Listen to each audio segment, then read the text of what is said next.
Hello दोस्तों, आज हम प्रयोगवाद के बारे में पढ़ेंगे। प्रयोग अपने आप में इष्ट नहीं है वरन वह साधन है। यह कथन किस वाद से संबंधित है? किस वाद से संबंधित है? प्रयोगवाद से। इसकी व्याख्या देख लेते हैं। अज्ञे पूरा नाम सच्चिदानंद हीरानंद वात्स्यायन अज्ञे ने प्रयोगवाद के बारे में अपनी दूसरी तार सप्तक भूमिका में लिखा है कि प्रयोग का कोई वाद नहीं है, हम वादी नहीं रहे न ही हैं। प्रयोग अपने आप में इष्ट या साध्य नहीं है, अतः हमें प्रयोगवादी कहना उतना ही सार्थक या निरर्थक है जितना हमें कवितावादी कहना। सेकंड क्वेश्चन देख लेते हैं। अज्ञा का पूरा नाम क्या था? क्या नाम था? सच्चिदानंद हीरानंद वात्स्यायन अज्ञे। प्रयोग के प्रवर्तक के अनुसार प्रयोगवादी कवि का मुख्य तथ्य क्या था? क्या तथ्य था? नई राहों का अन्वेषण। सन 1943 में तार सप्तक का प्रकाशन होते ही स्पष्ट हो गया कि कविता ने प्रगतिवाद से बिन चेतना ग्रहण करनी प्रारंभ कर दी है। इस बिन चेतना का निर्माण प्रगतिवाद की मान्यताओं को उलट कर हुआ हो ऐसा नहीं है। हाँ, अपने से पहले काव्य आंदोलन के रूढ़िगत स्वरूप को इसमें अवश्य ही नकारने की घोषणा की गई है। समग्र रूप से इस चेतना का निर्माण युगीन परिवेश में क्या कहते हैं, निराशा, कुंठा, व्यष्टि और समष्टि का संघर्ष और युग व्याप्त राजनीतिक सामाजिक दर्शन के समन्वय से हुआ था। तार सप्तक की योजना फूट कर लघु संकलनों की परेशानियों से बचने के लिए तैयार की गई। जब प्रकाशन योजना सामने आ गई तब कहीं यह सोचा गया कि संकलित कवि अन्वेषी दृष्टिकोण के हों। भूमिका में अज्ञे ने स्पष्ट किया कि उनके संकलित कवियों के एकत्रित होने का कारण ही यह है कि वे किसी एक स्कूल के नहीं हैं, किसी मंजिल पर पहुंचे हुए भी नहीं हैं, अभी वे राही हैं। राही नहीं, राहों के अन्वेषी। ये किसने कहा है? अज्ञे जी ने। उन मत क्या नहीं है। सभी महत्वपूर्ण विषयों पर उनकी राय अलग अलग थी। जीवन के विषय में, समाज और धर्म और राजनीति के विषय में, काव्य वस्तु और शैली के, छंद और तुक के रूप में, कवि के दायित्व के प्रत्येक विषय में इनका आपस में मतभेद ही रहा है। वे सब परस्पर एक दूसरे की रुचियों, कृतियों और आशाओं विश्वासों पर, एक दूसरे की जीवन परिपाटी पर और यहाँ तक कि एक दूसरे के मित्रों और कुत्तों पर भी हंसते रहे हैं। अतः स्पष्ट है कि प्रयोगवाद के प्रवर्तक अज्ञे के अनुसार प्रयोगवादी कवि का मुख्य तथ्य क्या रहा है? नई राहों का अन्वेषण। डैश ने प्रयोगवाद को सर्वाधिक प्रभावित किया? किसने प्रभावित किया है? अस्तित्ववाद ने। किसने प्रभावित किया? अस्तित्ववाद ने। प्रयोगवाद पर अस्तित्ववाद का गहरा प्रभाव था। नई कविता प्रयोगवाद से भिन्न होकर एक रूढ़ अर्थ में तब प्रयुक्त होने लगी जब सन 1954 में इलाहाबाद में नई कविता नामक संकलन प्रकाशित होने लगा। आरंभ में ये नई कविता वाले प्रयोगवाद से अपना संबंध जोड़ते थे, किंतु प्रयोगवाद पर अज्ञे का एकाधिकार था। अज्ञे ने से प्रयोग के आचार्यों की खटक गई थी। तब नई कविता की धारा बहुत कुछ अस्तित्ववाद से प्रभावित थी। इसी से आगे चलकर वह धारा भी फूटी जो किसी भी जीवन मूल्य को स्वीकार न करती थी। नई कविता को प्रभावित करने वाले अस्तित्ववाद से मुख्य टक्कर किसकी थी? मार्क्सवाद की। निम्नलिखित में से एक कथन असत्य है, तो हम देख लेते हैं कौन कौन से कथन सत्य हैं। प्रयोगवाद का जन्म तार सप्तक के प्रकाशन के साथ माना जाता है, ये सही है। प्रयोगवाद में मुख्य इष्ट नहीं साधन माना जाता है, ये भी सही है। प्रयोगवादी कविता हास्योन्मुख मध्यवर्गीय समाज के जीवन का चित्र है, ये भी सही है। नई कविता प्रयोगवाद का विकसित रूप नहीं है, ये गलत है, क्योंकि यह इसका प्रयोगवाद का विकसित रूप ही है। तो हमारा आंसर हो गया डी। ये सेम ही पॉइंट दिए गए हैं। प्रयोगवादी कवियों की रचनाएं किस सप्तक में संग्रहित हैं? किस सप्तक में है? तार सप्तक में। ये काफ़ी इम्पोर्टेंट है, इसे थोड़ा ध्यान से देख लेना। हिंदी में प्रयोगवाद का प्रारंभ 1943 ईस्वी में अज्ञे द्वारा संपादित तार सप्तक के प्रकाशन से माना जाता है। प्रयोगवादी कवियों की रचनाएं तार सप्तक में संग्रहित हैं। तार सप्तक में कितने कवि शामिल थे? 7। प्रयोगवाद को परपद्यवाद और नई कविता के नाम से भी जाना जाता है। डॉक्टर गणपति चंद्र गुप्त ने इसे मुन्नी युवती और बहू की संज्ञा दी है? ये पूछा जा सकता है कि मुन्नी युवती और बहू की संज्ञा किसने दी है? डॉक्टर गणपति चंद्र गुप्त ने। आगे जी ने राहों के अन्वेषी भी कहा है। इसके अन्य महत्वपूर्ण तथ्य देख लेना, ये काफ़ी इंपॉर्टेंट है। तार सप्तक देखिए, फर्स्ट जो तार सप्तक है वो कब आया? 1943 में। ये याद करने काफ़ी आसान है। इसमें 8 ऐड कर देंगे तो कितना हो गया? 1951। और 1951 में 8 ऐड कर देंगे तो कितना हो गया? 59। और इसमें 20 ऐड कर देंगे तो कितना हो गया? 79। देखिए यहाँ पर 8 और 20, इसे ऐसे याद रखा जा सकता है।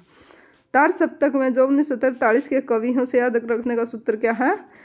ऐ मुने गिरा परबा, ऐ मुने ऐसे, आगे मैं से मुक्तिबोध, और न से नेमीचंद, गी से गिरजा कुमार माथुर, और रै से रामविलास शर्मा, प्र से प्रभाकर माचवे, और बा से भारत भूषण अग्रवाल।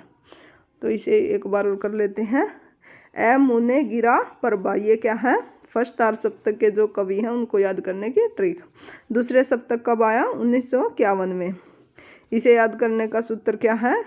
सह भर सनब, सह भर सनद। सह से शमशेर बहादुर सिंह, है से हरि नारायण व्यास, और बै से भवानी प्रसाद मिश्र, रै से रघुवीर साहे, और सै से शकुंतला माथुर। शकुंतला माथुर ये दूसरे सप्तक में एक लेडीज है। न से नरेश मेहता, और द से धर्मवीर भारती। तो सह बर सनब। तीसरे सप्तक के हैं, तीसरा सप्तक 1959 के कवि कौन कौन से हैं? के कुकी विपर सम, के कुकी विपर सम। के से केदारनाथ सिंह, कु से कुंवर नारायण सिंह, और की से कीर्ति चौधरी। वी से विजय देव नारायण, और प्र से प्रयाग नारायण त्रिपाठी, और स से सरस्वती दयाल सक्सेना, और मैं से मदन वत्सायन। चौथे सप्तक देख लेते हैं। ये कब आया था? 1979 में। और इसके याद करने का सूत्र है सरी अरा सुरा सौपन, सरी अरा सुरा सौपन। ऐसे श्री से श्री राम वर्मा, और ऐसे अवधेश कुमार, रा से राजकुमार कुंभज, और सु से सुमन राजे। ये भी इसमें लेडीज हैं, सुमन राजे, ये काफ़ी इंपॉर्टेंट हो जाता है। रा से राजेंद्र किशोर, और स से स्वदेश भारती, और न से नंद किशोर आचार्य। तो इसे 2-3 बार रिपीट कर लेना ताकि अच्छे से याद हो जाए। श्री अरासुरा सौपन। और थर्ड के थे के कुकी विपर सम। सेकंड के हैं सह बर सनब, और फर्स्ट के हैं अमुने गिरा परपा। ये देख लेना, काफ़ी इंपॉर्टेंट है। आगे कौन से वाद के कवि हैं? कौन से वाद के हैं? प्रयोगवाद के। तार सप्तक में संकलित कवियों को राहों के अन्वेषी कहा है। किसने कहा है? आगे जी ने। प्रयोगवाद के जन्मदात्री पत्रिका कौन सी है? तार सप्तक। निम्नलिखित में से कौन तार सप्तक का कवि नहीं है? कौन नहीं है? देखिए, फर्स्ट तार सप्तक में गिरजा कुमार माथुर, प्रभाकर माचवे और मुक्तिबोध हैं, लेकिन शमशेर बहादुर सिंह दूसरे सप्तक में हैं। इनमें से कौन तार सप्तक में शामिल नहीं है? आगे शमशेर, मुक्तिबोध और नेमीचंद।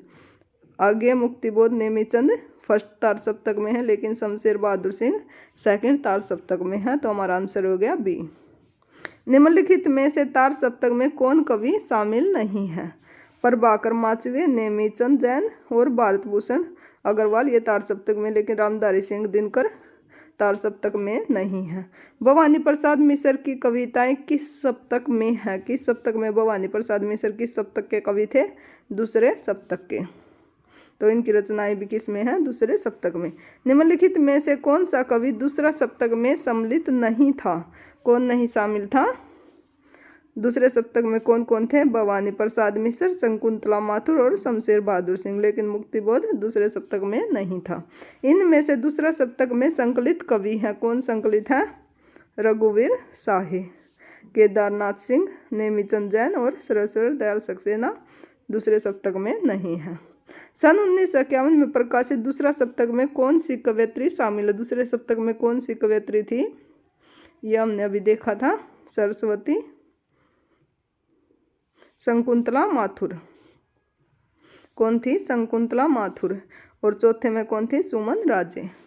केदारनाथ सिंह किस सप्तक में संकलित कवि हैं? केदारनाथ किस सप्तक में थे? तीसरा सप्तक। चौथा सप्तक के संकलित कवयित्री है कौन? चौथे सप्तक में कौन थी? सुमन राजे। और शकुंतला माथुर कौन से में थी? दूसरे में।